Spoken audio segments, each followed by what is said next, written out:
Bonjour à tous et à toutes, je suis très heureuse de vous retrouver à travers ce podcast.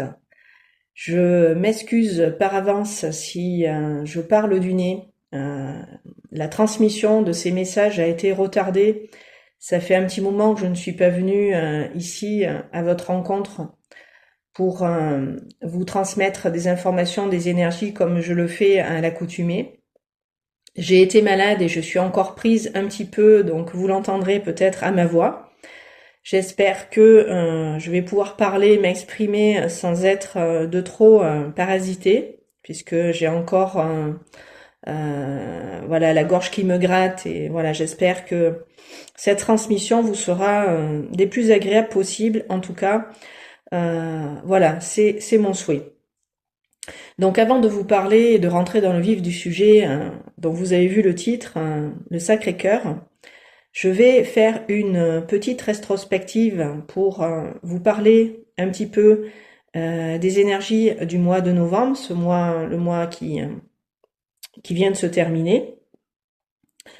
Ça me semble être important de faire cette petite introduction pour que vous compreniez pourquoi je vais vous parler de ce sujet ensuite.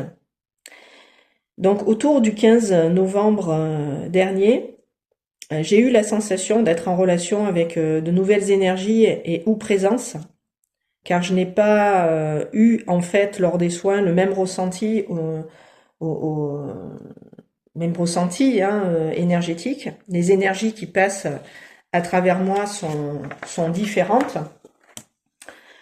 Je ressentais en fait à ce moment-là, autour du 15 novembre, ça a duré quelque temps, énormément de chaleur à l'intérieur. Un feu intérieur qui consume, qui purifie et qui dissout et qui en même temps apporte sa propre énergie, fréquence, qui est très apaisante, très relaxante. Et en même temps, en ce moment, nous sommes, vous le savez, je vous l'ai dit dans plein de vidéos précédentes, en train de dissoudre tout ce qui, en termes de mémoire, nous a fait nous identifier à notre ego, et nous sommes en pleine dissolution justement de l'ego pour être connecté à notre âme, pouvoir recevoir notre guidance intérieure et à elle s'aligner. Donc j'ai demandé à ma guidance ce qu'il en était exactement de ce que je ressentais d'un point de vue énergétique et physique lors des soins. Et il m'a été confirmé que je recevais bel et bien de nouvelles énergies et présences qui œuvrent et passent à travers moi pour transmettre et diffuser ces nouvelles énergies. Et le rôle de ces fréquences est d'aider à libérer, apaiser, accompagner à un niveau de conscience plus élevé encore, avec de nouvelles fréquences donc à intégrer. Donc pendant tout ce mois de novembre, j'ai été préparée à intégrer sur tous les plans, donc tant au niveau subtil que physique, ces énergies que je transmets ensuite vibratoirement. Ce sont des énergies d'une dimension supérieure que j'ai réactivées. Sont des énergies qui faisaient partie de mon champ de conscience. J'y ai réaccédé et j'ai réappris à m'en servir. Donc ce sont des énergies toujours de guérison, mais qui sont encore plus puissantes car leurs fréquences sont plus élevées. Donc elles viennent agir encore plus en profondeur pour comme consumer certaines mémoires et cristallisations qui limitaient l'être. Et puis dans le même temps, donc toujours autour du 15 novembre, ce qui ne m'est jamais arrivé jusqu'à présent, j'avais, ou rarement, j'avais là systématiquement, pendant ce temps-là où il s'est passé tout ça, lors des soins, j'avais la perception intérieure de Jésus. Donc je me sens proche de lui, je l'invoque lors des soins pour qu'il agisse directement sur mes patients ou à travers mes mains, et je lui demande de me guider, de m'enseigner, de me montrer ce que je peux faire pour aider mes patients. Et en même temps, qu'il s'est passé tout ça aussi, je vous rappelle que le mois dernier, je vous ai fait des transmissions, donc sur le mois d'octobre, et où je vous disais que j'avais été mise souvent en présence et au contact de cet oiseau qui est le rouge-gorge, qui pour moi est la manifestation symbolique du Christ, c'est une manifestation divine en relation avec le Christ, que j'appelle aussi le roi des cœurs. J'ai continué à voir ces manifestations du rouge-gorge qui étaient encore présents là au mois de novembre.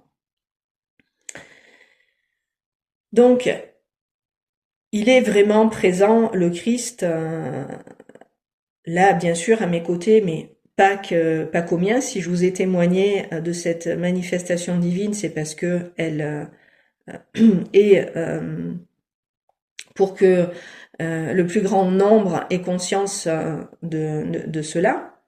C'est pas que pour moi, c'est pour que j'en témoigne et que je partage ce que je reçois du divin, de là-haut.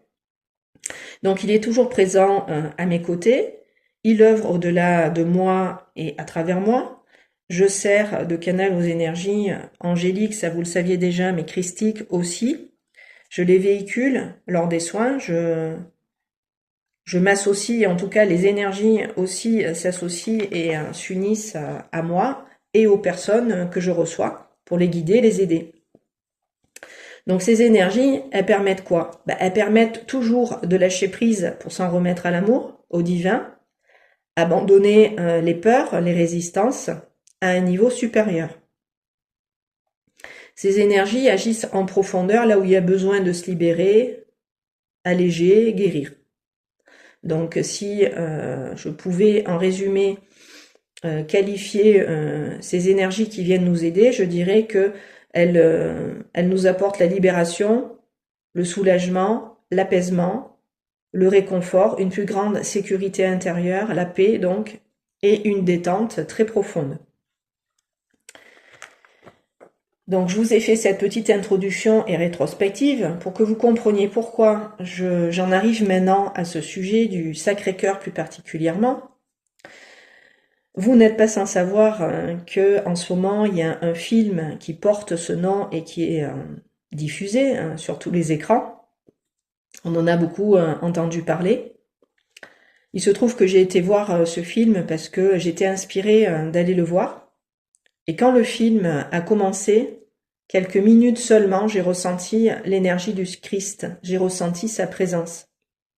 C'est comme s'il était descendu sur moi, là, ou sur ce fauteuil, à cette place du cinéma, je m'étais assise. Quand je suis arrivée dans la salle où le film Sacré-Cœur allait être projeté, j'ai tout de suite vu et repéré les places où l'ami avec qui j'y suis allée et moi allions nous asseoir. C'était une évidence, puisqu'il s'agissait en fait d'une guidance. On me montre dans ces cas-là les choses, et là on me montrait clairement les sièges où nous asseoir. Ils me sont clairement indiqués, c'est là où se porte mon regard en premier, et je m'exécute. Nous étions, pour tout vous dire, au 4e rang, devant, en face de l'écran. La salle était quasiment remplie, il ne restait que quelques places en face de l'écran, elles étaient pour nous, nous étions attendus. Ces places étaient les nôtres. Et c'est bien là et nulle part ailleurs que nous devions nous trouver à cet instant précis.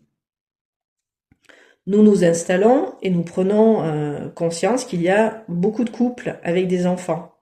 Les spectateurs sont venus en famille, les parents et leurs enfants sont nombreux autour de nous, présents tous ensemble, en pleine semaine un jeudi soir. Tout ça montre à quel point Jésus a le pouvoir encore aujourd'hui, après toutes ces années, d'attirer les foules et de nous rassembler. Cette séance était d'ailleurs reprogrammée sur d'autres dates, tellement il y a cet engouement pour lui. Il nous sollicite autant qu'il nous interpelle, ce qui fait que ceux et celles qui sont réceptifs à son appel, à son amour, à sa lumière, font le déplacement et vont voir le film. C'est pour ça que quand je me suis assise là où on m'a intérieurement indiqué de m'installer, ce qui sait en moi, c'est-à-dire mon âme, savait que cela n'était pas un hasard, tout comme je sais aussi que le hasard n'existe pas. Je savais que rien de ce que je décidais ne venait de moi et que le fait même que je sois là pour voir ce film était sa volonté, celle de mon âme, qui a répondu à cet appel et non la mienne. Dans le sens où c'est lui qui m'a appelé et inspiré de venir à sa rencontre, comme il est venu à moi il y a 18 ans de cela en arrière, et je m'en souviens comme si c'était hier. Cette rencontre avec le Christ, avec Jésus, que je nomme aussi le roi des cœurs, est plus qu'inoubliable. Elle est ancrée dans mes cellules. Cette rencontre a été pour moi d'une telle intensité que même aujourd'hui encore, après toutes ces années, je la ressens avec la même puissance, la même profondeur qui est celle de son cœur, qui a touché le mien, qui l'a embrasé d'une façon que je ne comprenais pas quand cela s'est produit, pourquoi j'éprouvais à la vue d'une statue qui le représentait un tel amour. C'est celle que vous voyez là sur votre écran. J'étais stupéfaite et mise en contact avec le Très-Haut, d'une façon où c'était impossible de passer à côté sans le voir, sans être touché par sa grâce. J'étais en extase devant cette statue qui m'a adressé un tel amour que je l'ai emmené avec moi. Il m'était là aussi impossible de faire autrement que de répondre à l'appel, car c'est de cela dont il s'agit, c'est de cela dont je témoigne ici, et enfin, j'ai envie de vous dire, aujourd'hui, j'ai fait l'expérience du divin, de l'amour extraordinaire et infini qui est le sien. Il ne porte pas d'ailleurs le nom de Sacré-Cœur pour rien. Il est celui de l'amour inconditionnel, celui du Maître ascensionné qu'est Jésus. C'est de l'amour et de la lumière à l'état pur que j'ai reçu ce jour-là. C'était en 2007, exactement. Je venais de démarrer mon activité d'hypnothérapeute. Cela faisait tout juste quelques mois que je m'étais installée et que j'exerçais ce métier, quand Jésus est venu me chercher et qu'il a frappé aussi fort à la porte de mon cœur. Je n'étais absolument pas préparée, cela a été un choc pour moi. Je n'étais pas du tout tournée vers lui, au contraire, tout ce qui se rapportait à la religion m'écœurait et me faisait rejeter tout ça en bloc, lui y compris. Je mettais tout ce qui a trait à la religion dans le même panier, et pour moi c'était ni plus ni moins qu'un endoctrinement, des sornettes pour endormir et manipuler les personnes crédules. Je croyais cependant en quelque chose de plus grand, car je m'adressais à lui, à ce plus grand, et je lui parlais ouvertement, souvent. J'avais un véritable dialogue avec la vie, et je me savais être aimée, soutenue, guidée, accompagnée, car je ressentais déjà très jeune, aussi loin que je m'en souvienne, les présences des anges qui m'entouraient. J'étais ouverte à ce que l'on appelle ici sur ce plan physique l'invisible. À mes yeux, il était tangible et palpable. J'avais déjà cette conscience que la vie nous parle et qu'elle nous entend, nous répond. J'avais déjà cette lecture des énergies, cette lecture intuitive de ce que je percevais comme une guidance, un enseignement, des signes, des synchronicités, une trame, un plan de vie, une destinée. Et je suivais instinctivement et intuitivement, naturellement et spontanément ce courant, ce mouvement qu'est la vie, et j'y décelais cette force, cette énergie qui l'anime et qui lui donne tout son sens. Cela m'a toujours fasciné, par exemple, de voir à quel point les choses peuvent, pour nous, s'organiser, les situations dans la vie pour le mieux s'agencer, et les personnes sur notre chemin se placer, nous être envoyées. J'ai su et compris très tôt que le hasard n'existait pas, et ce que je percevais comme étant plus grand que moi, que nous, était la source et à l'origine de cette magistrale et fantastique orchestration divine.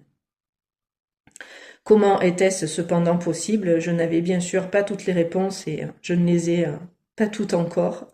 Après cet appel, en tout cas, je me suis mise en quête pour moi, pour nous, pour tous ceux que j'accompagne et pour vous qui sommes, pour nous tous qui sommes des chercheurs spirituels en quête de vérité. Si vous êtes là sur cette chaîne, c'est que vous avancez sur ce chemin, vous aussi, de réalisation du soi et du divin en vous. Et donc c'est grâce à ce maître enseignant hors pair qui est Jésus que j'ai progressé et énormément appris. J'ai pu approfondir et découvrir ce que je sais et ai su grâce à ses enseignements. Il passe à travers mon cœur et mes mains pour dispenser lors des soins son amour et sa lumière à toutes les âmes prêtes à le recevoir. Il guérit, apaise et soulage nos consciences, nos cœurs et nos corps avec toute la grâce et la puissance qui le caractérisent. Il est toujours présent à mes côtés et c'est un grand honneur de le servir, de le connaître. C'est un privilège même, un véritable cadeau du ciel et je suis pleine de gratitude pour ces 18 années de partage et de communion avec le divin. C'est avec beaucoup d'amour et d'émotion que je témoigne de la relation que j'ai avec Jésus. J'avais tout juste 33 ans.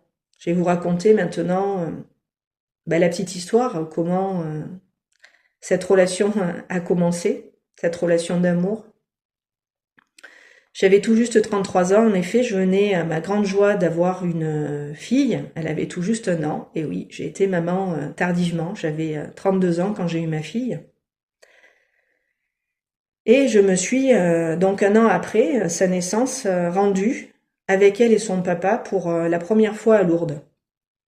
Je n'y étais jamais allée, car comme je vous l'ai dit, je fuyais ce genre d'endroit qui, pour moi, faisait commerce de la spiritualité, et ce n'était pas à ce que je voyais, comme c'était mon point de vue personnel, ce que je voyais comme du folklore et de la mascarade, c'était pas à cela que je répondais. Jusqu'au jour où, poussée par l'arrière-grand-mère de ma fille, à qui je fais un petit coucou qui est décédé maintenant, je me rends à sa demande à Lourdes, car c'était là et pas ailleurs qu'elle voulait m'offrir pour mon anniversaire, donc à l'occasion de mes 33 ans, une Vierge Marie. Car Thérèse avait bénéficié de mes soins, elle avait conscience de ce que je faisais et pour elle, c'était important, qui s'appelait Thérèse donc et qui était très croyante et pratiquante. C'était évident pour elle qu'il me fallait absolument avoir dans mon cabinet une statue à l'effigie de la très haute Sainte Vierge. Et bien que Thérèse connaisse parfaitement mes idées au sujet de tout ce qui a trait au religieux, elle insiste lourdement, c'est le cas de le dire, pour que j'y aille quand même et que j'en choisisse une de vierge. C'est comme ça que je suis partie à Lourdes et que je m'y suis retrouvée de surcroît à être en quête d'acquérir une Vierge Marie. Et même si tout ça me semblait absurde et n'avoir aucun sens, ça, pour le personnage incarné, mon mental et mon ego, qui étaient complètement dépassés par ce qui m'arrivait, pour eux, effectivement, ça n'avait aucun sens. Eh bien, j'ai dû, malgré toutes mes résistances, faire ce voyage qu'elle me demandait et je n'ai pas pu refuser de me rendre à Lourdes, donc j'ai pas pu faire autrement que de m'exécuter, car tout se passait malgré moi et ma volonté personnelle. Donc mon petit personnage, mon ego et mon mental ont été mis très à mal, car ce n'est plus eux qui décidaient.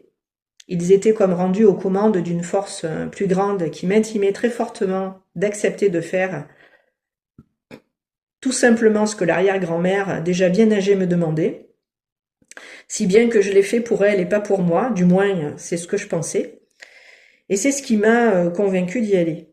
Car comme vous vous en doutez maintenant, je freinais bien évidemment des cas de fer, et je n'avais pas du tout envie d'aller à Lourdes, et encore moins pour m'acheter une Vierge Marie, qui, à mon sens, ne me serait d'aucune utilité, contrairement à ce que Thérèse pensait. Aujourd'hui encore, et après toutes ces années, même si voilà, depuis elle est décédée, je continue grandement à la remercier car elle a servi d'émissaire au Christ pour qu'à travers sa mère, notre mère à tous, la Vierge Marie, je le rencontre lui, et c'est elle, c'est Marie, qui par l'intermédiaire de Thérèse m'a conduite jusqu'à son fils, jusqu'à Jésus. Quand je suis arrivée à Lourdes en soirée, il faisait déjà nuit, Et quand pour nous rendre à notre hôtel, j'ai vu toutes les lumières des enseignes des magasins en ombre clignoter comme autant de chandelles, je me suis clairement dit, qu'est-ce que tu fous là, Sophie? Mon ego, mon mental, le petit personnage qui ne comprenait absolument pas pourquoi j'étais là, et encore moins pourquoi j'avais accepté de venir dans cet endroit, qui me confirmait en voyant tout cet étalage de bon Dieu et de croix, que j'avais en horreur ce moyen de faire de la foi, de l'argent et du commerce. Bref, c'est dans ces conditions que j'ai le lendemain entrepris de faire les fameux magasins en question, en quête de trouver une Vierge Marie, car Thérèse tenait vraiment à me l'offrir pour mon anniversaire, et comme si cela ne suffisait pas, elle m'a aussi missionné d'aller la chercher à Lourdes, où je n'aurais très certainement mis, sinon jamais les pieds. Donc, je vous pose le cadre pour que vous compreniez dans quelles conditions vraiment j'ai fait ce chemin et dans quelles conditions j'y suis allée et arrivée. Donc, j'ai fait ces fameux magasins et j'ai fini par en trouver une, celle que vous voyez sur votre écran. C'est elle qui a, parmi toutes celles que j'ai croisées, retenu mon attention. Elle avait les mains... pourquoi elle m'a plu en fait? C'est parce qu'elle avait les mains ouvertes et non en prière. Elle avait un visage qui ressemblait à l'idée que je me faisais d'elle. Elle m'inspirait la compassion, la douceur. Elle inspirait la paix. Son visage est expressif, son regard doux et profond. C'est tout ça qui m'a plu. Je l'avais trouvée, j'étais soulagée de ce périple éprouvant, j'allais pouvoir rentrer chez moi, quand tout à coup, ma tête et mon regard se sont tournés vers une statue du Christ qui, comme les sièges les places vides au cinéma, la statue m'a été montrée. J'ai senti tout de suite cette force quand mes yeux sur lui se sont posés, et c'est comme ça que je suis rentrée chez moi avec 2 statues au lieu d'une. En plus de la Vierge Marie, c'était Jésus que j'avais trouvé, et c'était lui depuis le départ, vous vous en doutez, que je devais à Lourdes rencontrer. La Vierge Marie n'était qu'un prétexte pour que j'accepte, par l'intermédiaire de Thérèse, de m'y rendre, car j'aimais beaucoup Thérèse, même si nous n'avions pas, comme je le pensais, les mêmes croyances. Grâce à elle, je me suis réconciliée avec Marie et Jésus. Je ne les ai plus jamais, après avoir vécu cette rencontre hors du commun que l'on peut qualifier de mystique, rejeté ni amalgamé ce que la religion en a fait. J'ai reconnu, grâce à Jésus et son puissant amour, toute la force qui se dégage de lui. Depuis, sa présence, ses énergies font partie de moi. Elles ne m'ont jamais quittée et elles m'accompagnent lors des soins. C'est pour ça que ces 2 statues m'étaient destinées et que je devais les avoir dans mon cabinet. Jésus et Marie ont tout de suite trouvé leur place et ils sont toujours présents à mes côtés depuis. Ce ne sont pas de simples objets, ces statues leur sont consacrées, ont été consacrées. Oui, elles ont été bénies en privé. Et j'ai même assisté pour cela, à cette occasion, pour la première fois de ma vie, à une messe en l'honneur du défunt Marie de Thérèse, qui m'a demandé à mon retour de Lourdes de l'accompagner pour faire bénir mes statues. Et oui, elle avait tout prévu. J'étais une fois de plus embarquée par la foi de cette femme qui tenait absolument à ce que mes statues soient bénies. C'est là, d'ailleurs, que j'ai appris que j'étais en présence du Sacré-Cœur. Et il m'a été demandé par l'homme d'église qui a béni mes statues, et notamment quand il m'a rendu le Sacré-Cœur du Christ, il m'a dit « faites-en bon usage ». À partir de là, j'étais consciente que j'avais été appelée à faire avec Jésus quelque chose de particulier, d'important, qui était bien sûr d'aider par son intercession mes patients. J'ai, grâce à lui et à Marie, pendant toutes ces années, eu la grâce et la joie de participer en étant à leur service à tous ces soins et surtout être la témoin de nombreuses guérisons. J'avais désormais plus qu'une vocation, j'avais une mission, celle d'accompagner chacun, chacune à aimer, à s'aimer. Mon cœur est depuis cette rencontre avec le Christ rempli d'amour. Mon cœur et le sien ne font qu'un. Il lui appartient, je lui suis totalement dévouée. L'amour que je ressens pour lui est le sien et celui qu'il a lui-même pour moi. Cet amour inconditionnel est celui qu'il a pour tous ses enfants, pour nous tous, sans exception. Dieu est amour. Celui qui demeure dans l'amour demeure en Dieu et Dieu est en lui. Voilà, cette phrase, vous l'avez déjà entendue. C'est un amour tellement puissant qu'il n'y a pas de mots pour le décrire. Et chaque personne que je reçois en consultation a de cet amour une expérience unique. Dieu nous connaît mieux que nous-mêmes et il sait tout de nous. Si nous lui ouvrons notre cœur, nous recevons de sa part le meilleur et bien plus que nous l'espérons. Les personnes qui reçoivent sa lumière et son amour sont toujours transformées. Je ne peux que vous inviter à en faire l'expérience quand vous serez prêt, prête à lui ouvrir votre cœur. Le Sacré-Cœur de Jésus est le cœur guérisseur, celui qui accomplit les miracles. Pour ma part, il ne se passe pas un jour sans que je ne prie la présence divine je suis, sans que je l'invoque, sans que j'invoque mes guides, mes anges, et bien sûr les maîtres ascensionnés dont Jésus fait partie. Et je demande à ma présence divine, je suis, de refléter sa lumière sur moi et de descendre en moi pour m'habiter. Et j'invoque toutes ces énergies pour qu'elles descendent en moi, se reflètent sur moi et qu'elles agissent à travers moi. Il ne se passe pas un jour sans que je ne cherche sa présence, sa lumière, son amour. Je suis en permanence en reliance, connectée à son intelligence, sa sagesse, sa guidance, m'accompagne, m'éclaire, m'inspire. Et elle accompagne, éclaire, inspire toutes les personnes qui viennent à ma rencontre, que je croise sur mon chemin. Je m'en remets à sa volonté. C'est cela qui m'anime et me motive, me pousse à avancer sur mon propre chemin, à m'élever, à faire ce chemin du cœur qu'il m'a tracé pour que je le rejoigne et que plus jamais de lui ni de moi je m'éloigne. Il veille sur moi et il assure ma protection, tout comme il m'apprend à faire face aux événements et à tous les défis que la vie nous envoie. Voilà, je tenais plus particulièrement aujourd'hui, et parce que cela m'a été inspiré dans la continuité de tout ce que je vous ai partagé au mois d'octobre et au mois de novembre, de terminer cette année et ce mois particulier du mois de décembre qui vient de commencer. Nous sommes le 4 décembre au moment où j'enregistre cette transmission vibratoire et tellement importante en cette fin d'année et de cycle de 9 ans. Nous terminons un cycle de 9 ans et plein de pages sont en train de se tourner, des nettoyages importants se font encore et les choses d'ici la fin de l'année là vont s'accélérer pour que nous puissions vraiment passer à autre chose et après avoir intégré, accueilli toutes ces nouvelles fréquences qui sont descendues tout au long de l'année, qui nous ont fait énormément sur nous travailler pour nous libérer, nous guérir, nous transformer,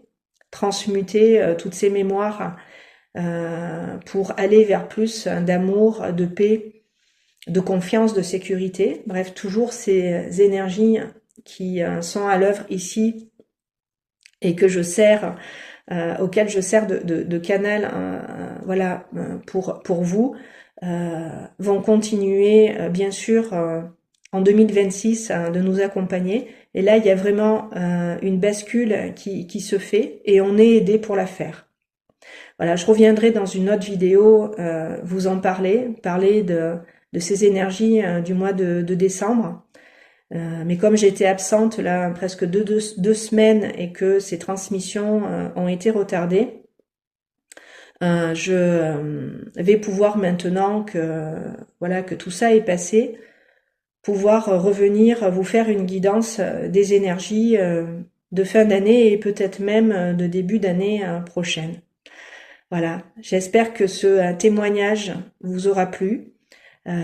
Merci de me laisser en commentaire votre ressenti sur tout ça. Peut-être même vous, vous avez vécu ce genre d'expérience avec le divin et vous pouvez en témoigner. Je vous encourage à le faire parce que c'est important que nous puissions maintenant révéler le Christ en nous, manifester notre lumière et l'incarner pour pouvoir encore plus dans la matière l'ancrer. Voilà. Je vous souhaite beaucoup de bonheur. Voilà, je vous souhaite beaucoup de bonheur, beaucoup de joie. Je vous embrasse bien fort. Merci de m'avoir écouté. Je suis désolée si ma voix n'était pas celle de d'habitude et que peut-être vous m'avez entendu parler du nez. Mais j'espère que voilà, tout le message, l'essentiel sera passé et je vous remercie beaucoup pour votre écoute, vos partages. Et puis si vous n'êtes pas encore abonné à cette chaîne, eh bien faites-le, comme ça vous serez informé en appuyant sur la petite cloche des prochaines transmissions. Et je vous embrasse bien fort. À très bientôt sur ces bonnes longueurs d'onde.